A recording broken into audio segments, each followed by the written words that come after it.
सम्पूर्णलाई सन्चै आराम हुनुहुन्छ? आज फेरि पनि म आएँ है। अनि यतिखेर म सुँगुर देखाउँदैछु। हजुरहरूलाई सुँगुर मनपर्छ कि पर्दैन? मलाई नि मन पर्दैन है भनौँ भने चाहिँ पहिला चाहिँ अनि अहिले चाहिँ मनपर्छ भनेर भन्नु होला। अनि अहिले नि खासै मन चाहिँ पर्दैन, तर मासु खाना चाहिँ मिठो हुन्छ। अनि मलाई बुढोले भन्नुभयो सुँगुर पाला पाला पाला पाला भन्नुभयो। अनि अब सुँगुर पाल्नु नराम्रो त होइन, राम्रै हो। हाम्रो उहाँ दिदीले चाहिँ सुँगुर पालेर वर्षमा चाहिँ यति धेरै पैसा कमाउनुहुन्छ कि यति धेरै पैसा कमाउनुहुन्छ कि अब मलाई त्यो त थाहा छैन, तर पनि अब मैले देख्दा चाहिँ धेरै नै पैसा कमाउनुहुन्छ जस्तो लाग्यो।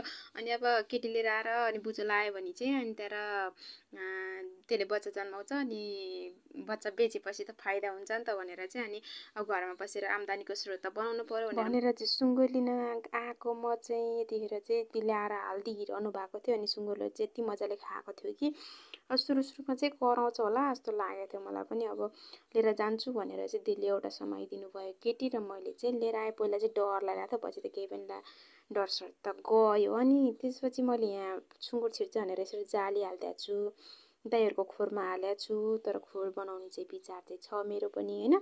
अनि बेलुका भइसक्यो त फाँडो बिहानको थिएन, अनि पकाएर ल्याउनु पर्ने भएर ढिला भयो। अनि यसले चाहिँ आमा खोज्या भएर होला, कराक्करै गरे चुवा चुवा गरेर उतापट्टि ठुलो सुँगुर छ त्यो करा देखेर होला। अनि मेरो आमा जस्तो लाग्दो उसलाई चाहिँ, तर के गर्नु उसको आमा त होइन। अब सँगसँगै लडेर राखिदिनु पनि अब फेरि त्यसले टोकिदिनु होला कि भनेर मैले चाहिँ लडेर राखिदिएको छैन। अनि मजाले काँक्राको पात सोतर हालिदिएको छु तातो होस् भनेर। अनि मजाले खाएको छ। अहिले चाहिँ अलि थोरै थोरै कराहा थियो। नयाँ ठाउँमा भएर त्यही माथि पनि आफ्नो आमाबाट टाढा बस्नु पर्दा त अब कता नकराउने त, हामी मान्छेलाई त कस्तो हुन्छ बिचरा पशुलाई होइन र साथीहरू।